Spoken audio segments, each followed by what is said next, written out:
Wow. You guys can stay there. Okay. I'm not gonna be able to see you. Now I can see my belly. We'll start out with opening statements from Curt. I guess the message after the game was tonight, a lot of positives in the fact that two things can be true. It's been a message lately. And while we're one of only three teams to shoot over 50% against them, I thought we did some really nice things offensively and executed to what we looked for. It was turnovers. That 30 points off of our turnovers were the disappointment. And so as many good things as we did offensively, to shoot such a high percentage was counteracted by the amount of turnovers and their points off of turnovers. Thought we competed in their actions and their schemes. I thought we stayed in a lot of plays. They're a really, really talented team. So all in all, we take some things that I think that locker room really feels like they accomplished from board to court, from scouting report in. But again, no moral victories, but we're building and growing, and thought there was, again, lots of different things tonight where two things could be true and happy in one area, but just not good enough and needs to be better in other areas. Coach Michael Matthew here. Any updates on Cameron? Cam has a knee injury and will be evaluated tomorrow. Okay, and then my second question will be, with those turnovers, what can you kind of like attribute it to? Is it playing too fast, people being in the wrong spots, or can you attribute it to just players just being kind of loose with the ball? Yeah, I think there's no one thing. I think it's a bit of all of it. They're a tremendous defensive team that really slaps, pokes, and is in passing lanes. There's at times where I thought that we over dribbled or we were tentative, or really telegraphed, looking at one action and needed to see the help side to be able to throw a skip, to throw it to a different action. We were just loose with it at times. That again, a lot of things Connecticut forces at times. Tonight, they were self-induced. And we've been talking about this all year. We've got to get our turnovers under control. Hey, Coach DJ, Infinity TV. Quick question about when you look at the Connecticut Suns defense. Do you look at glimpses of past you and things that you've put together and feel like you're coaching yourself a little bit when you're playing the Connecticut Sun? Well, I know that core group so well.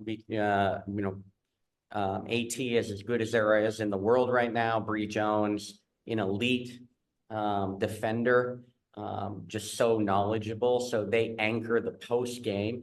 And then you have Dejanay, who's having a tremendous year defensively. Rachel Bannum, some of these core players, Dewana, that I coached. And again, I know firsthand, their individual skill sets.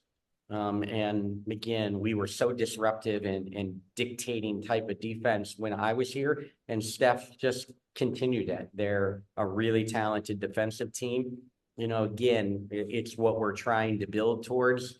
In LA, we were a lot like that last year with some of the pieces that we have. We have different team, different skills and strengths this year defensively. And we're trying to scheme to our individual talent to have some defensive success, and it's coming, but it's going to take a little bit. Thank you. I thought, again, defensively, I thought Lee did a tremendous job on Bree Jones, didn't back down against one of the elite low post players in our league. Thought she did a really nice job. So proud of that. Aari gave us great ball pressure, was in attack mode offensively. Aari first career start for the Sparks and continues to really spearhead our offense and keeps us in attack mode. So really pleased with both these guys flanking me. All right. These questions are for players first. Well, how do the team look to find that under after Cameron left and try to find that and try to keep with Connecticut? turnovers were consistent throughout the game, but this game never got out of hand. But that seems to go. He did a really good job. How did you want to come back?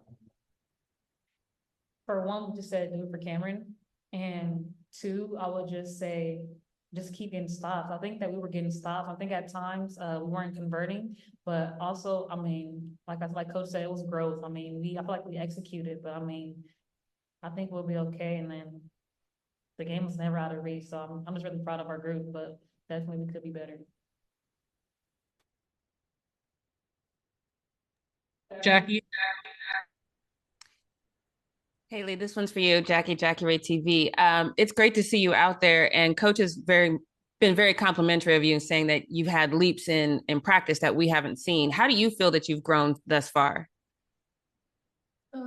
I feel, we have some turnover this game, but it's still a good game. I trust we will figure out some mistake. And for myself, I appreciate my coach and teammates trust me, and I try to figure out myself some miss some layup and miss some shots. I try to be better, and I trust my team will one by one step to become a more stronger team. Yeah. Right. Hey, Ray Murai from Sporting Tribune. This is for both of you. Aari, does your mindset change when you start instead of coming off the bench? And Lee, how did it feel to play against a very physical team like Connecticut? You did very well out there. I definitely think that my mindset, it shifted a little bit just starting, because usually when late starts, I'm able to see how the teams are guarding us and just guarding our actions. But, starting tonight, firsthand, I had to after a couple of plays, I had to wait and see and adjust to see how they were guarding us. And for me, I only think do some of the right things.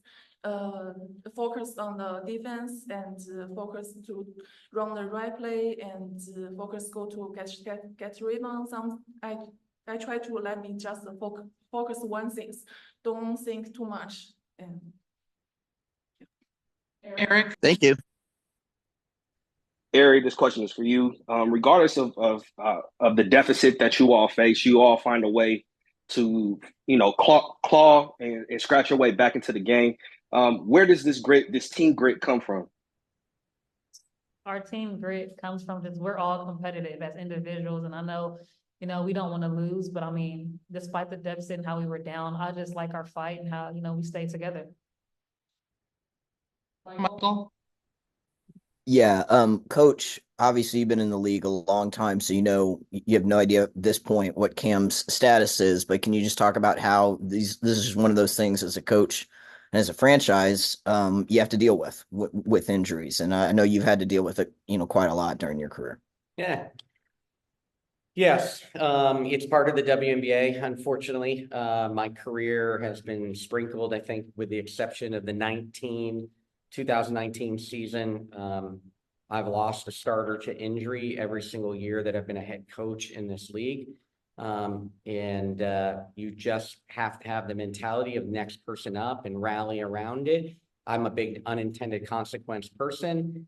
Does an injury open the door for someone else to really start to blossom and gain confidence in their career? You look at my time in Connecticut, and it was littered through that, where someone went down, someone else stepped up and really then blossomed into the pro they are today. So we're praying and we're hoping for the best for Cam, but unintended consequences of injuries it's going to open the door for someone like Lee for even more minutes if that happens to be necessary or the case. Certainly it's unfortunately the best teams don't always win in the WNBA. The healthiest teams win. And, we send well wishes to all other 11 teams in the league to stay healthy. Thank you. Thank you, everyone. Thank you.